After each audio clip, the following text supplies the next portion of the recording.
show from folk England. There's no sun over here in England, sadly.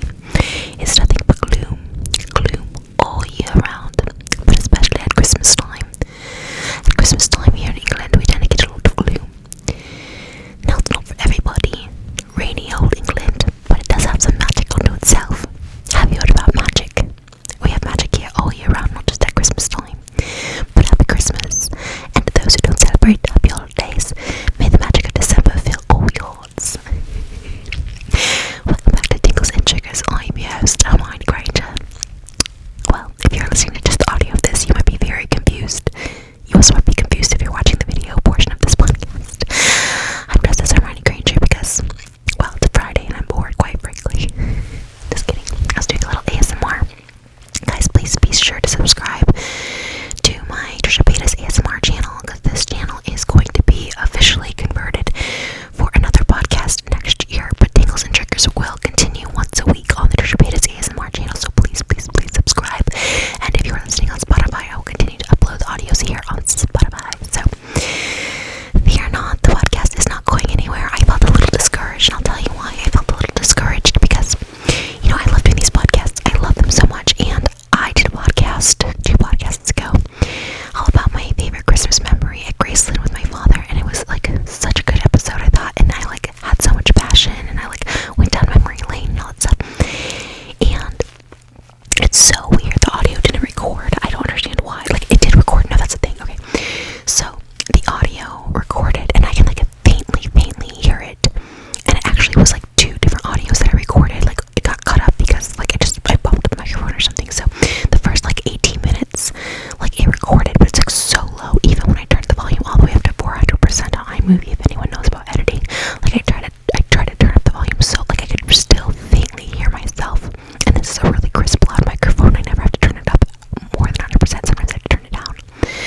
And the second clip that I recorded literally right back to back was totally fine. So I just chalked it up as it being a corrupted file. I had my husband look at it. My husband's really good at audio and tech stuff, and he's just yeah, it's so weird. So it made me so sad, because I thought that was such a good episode, and yeah, I could just record it, but it's not the same. It's such a weird thing about me. I hate doing 2 takes of anything.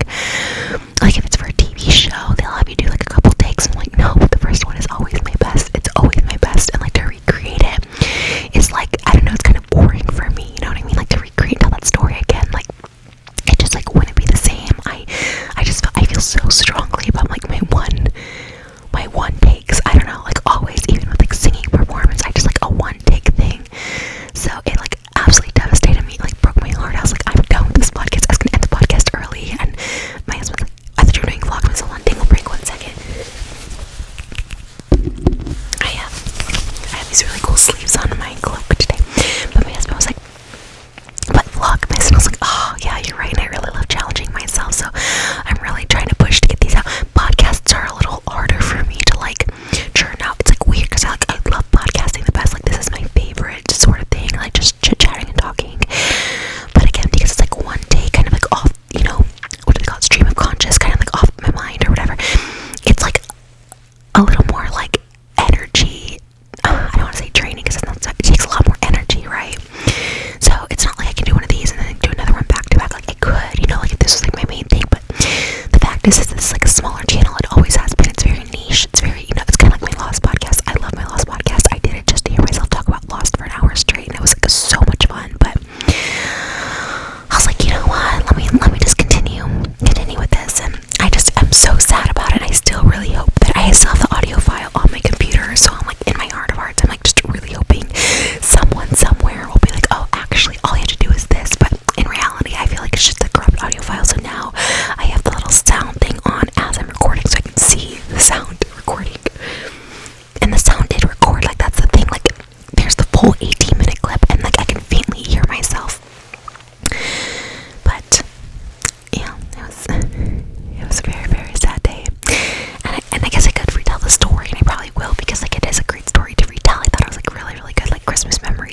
arms.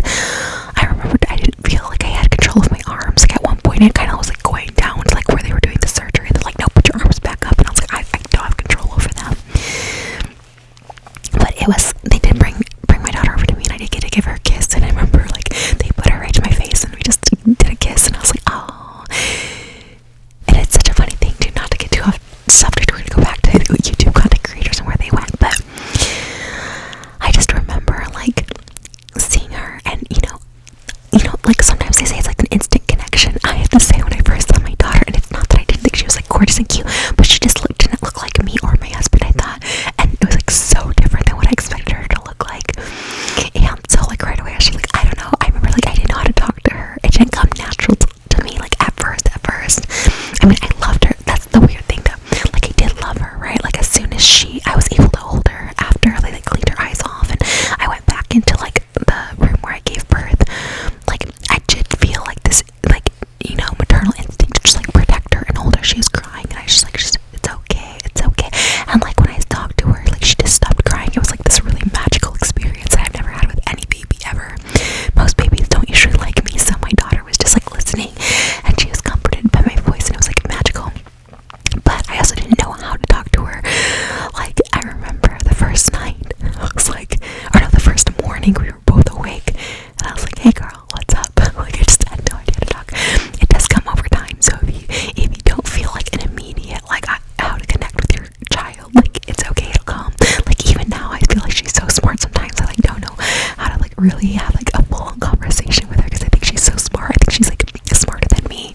She just came from like literal heaven, you know what I mean? So she knows all the secrets of the universe up there, and I'm just like, what are the secrets? Anyways, I digress. But I love a birth vlog, and yeah, I watched so many of the vaginal ones. I was like, oh, I was so excited, because originally when I went in, I thought I was gonna like ask for a C-section. Like I was so scared to give birth that way that I was gonna ask for a C-section. But the more I watched those birth vlogs of the vaginal birth, I was like, no, I really want to do it that way. That seems so amazing, and I'm super sad that I probably won't ever get to give birth that way, because after a C-section, like they really recommend you to schedule another C-section. And look, it's not easy, but I would imagine it's easier than push. Actually, like I feel like it is easier than pushing, because I pushed for 3 hours. Like I really tried, but she was not coming out. Her position, she was kind of stuck. Her head was the wrong way, and like ultimately her heartbeat was like lowering. So I couldn't give birth. I was like vaginally, it was really sad. But you know what? C-sections are just hard. So all my C-section mamas, don't let people tell you like you went the easy way. Like it is hard. The recovery is hard. The mental part of it's hard. Like it's major surgery, you know. Like it's natural to have a baby vaginally, but like to surgically remove a baby, like it's major surgery. It's not easy. You're awake for it. Like it's a lot. So shout out to my C-section mamas too. You're the real ones. But anyways, so the original content creators, I feel, are just gone. Like I don't know if they got sick of it. Like they grew up. People weren't watching. You know, AdSense, the money on YouTube really, really changed at the beginning. Like the height of YouTube. I don't know if this is the height of YouTube, but the height for me was like 2012 to like 2015. AdSense was like so amazing. Oh my god, I was making 6 figures a month every single month just off AdSense, and that's not including sponsorships. Like I used to get a ton of sponsorships back in the day. There were so many websites where you could just get sponsors, and there were so few content creators, so you were getting like big bucks. I remember I'd get like $10, $20, $30,000 for a brand deal back in the day, and I would get like 3 of them a month, plus the AdSense was 6 figures. It was so insane, and I blew through all my money. I had a whole other episode about that, but oh my god, it used to be crazy. So I know the money dropped significantly. I remember the PewDiePie scandal. Like I can't remember exactly what it was, but I think it was that Fiverr thing where he paid like people to, I don't know, I'm not really sure the whole context of it, but he paid people to basically write some, it was supposed to be like a joke, I want to say like some anti-Semitic thing on like a poster board or something, and they did it. I don't know, I can't remember, but I know a lot of like ads pulled out. I remember when it happened too. It was like spring of like 2017, and then they really like cracked down on like no mature content. Like I used to make, the majority of my content was like mature content, and it would always be in the title too, like really, really raunchy stuff. And that had to change, so everyone was going to Patreon. And then Patreon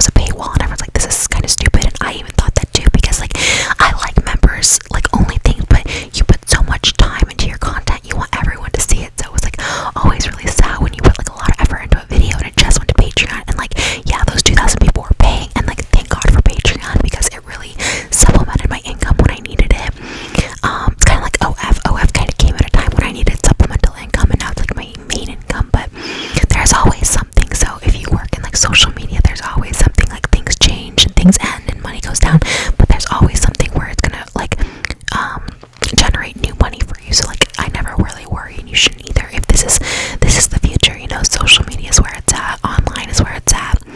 I feel like the majority of people work online in some shape or form. So it was a crazy time. So maybe the ad revenue went down and people just stopped posting. They were over it. I don't know. There was so many great creators, Jenna Marbles, and even the creators I wasn't like necessarily a big fan of. But like I shouldn't say that. That's like mean. People like I didn't watch that much, but like were really big. Was like Grace Helbig, Daily Grace. She was so popular, and like where did she go? And Mamrie Hart, and there was a third person with them, and they made like movies and stuff. Like they were really doing it. And I didn't mean to say like I wasn't a fan. I just didn't watch either way. But they were really popular enough that I knew them. Jenna Marbles, I loved her so much. Jenna was like literally the nicest YouTuber I've ever like met. We only hung out I think on 2 occasions, and she was so nice. Like we went on a party bus to go see her boyfriend perform. He was like in this like boy group thing, and then we party bused back to her house, and oh my god, she was so nice. I remember I threw up. I drank way too much because I was so nervous. Like it was a bunch of YouTubers, and I was just like terrified.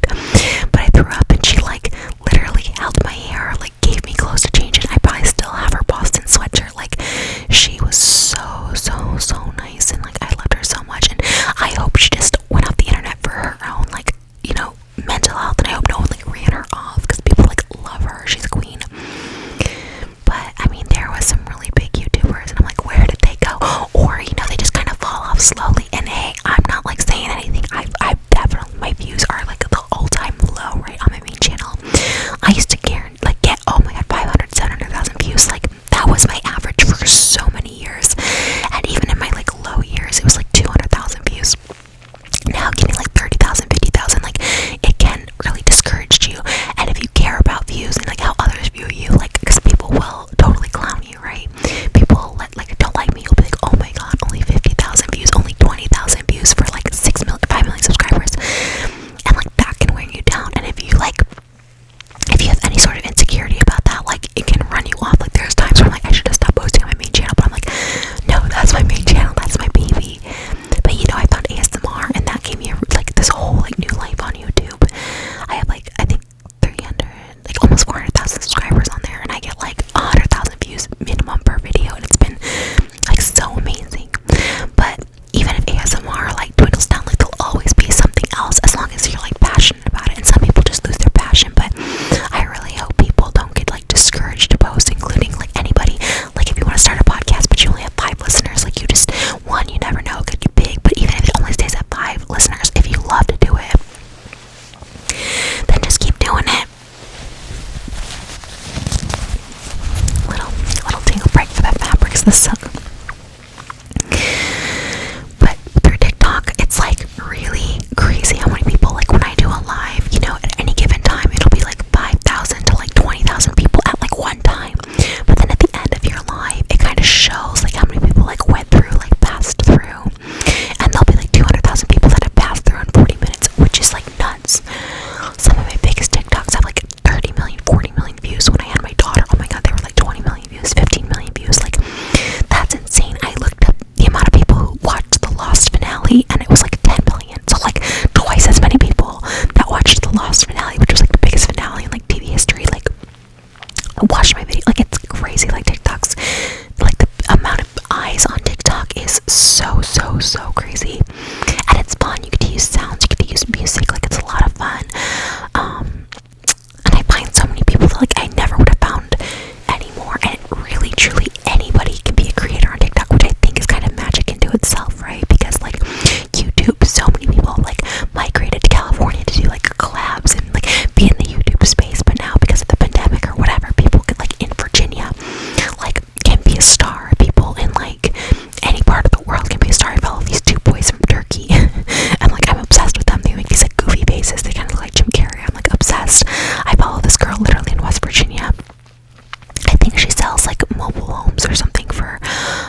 I noticed like an age difference, like an age gap between me and an influencer, right? Because I'm so used to collabing with people my own age, right?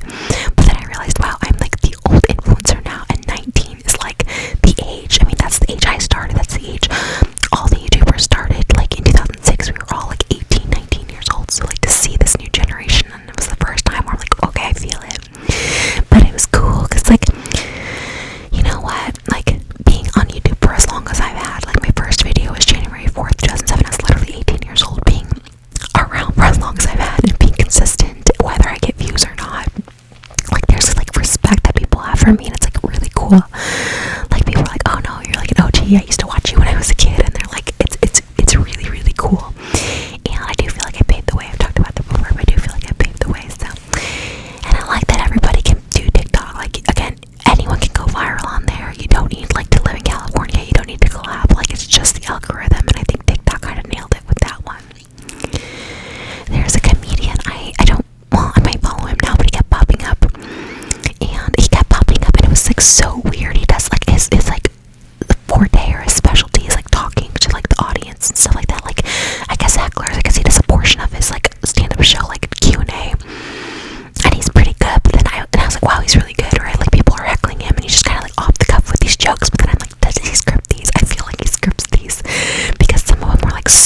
follow her on TikTok. That's how I knew about the show.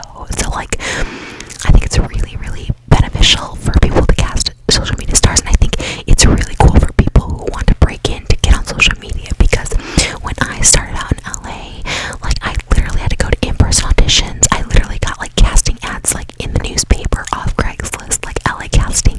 I had to submit myself. I had to go in, you know, wait with a bunch of other people, and you had to like solely rely on a casting director being like, your look is good, it's not good. Now it's not about if your look is good, it's hardly even if you have talent or not. It's like, do you have the audience? Do enough people back you?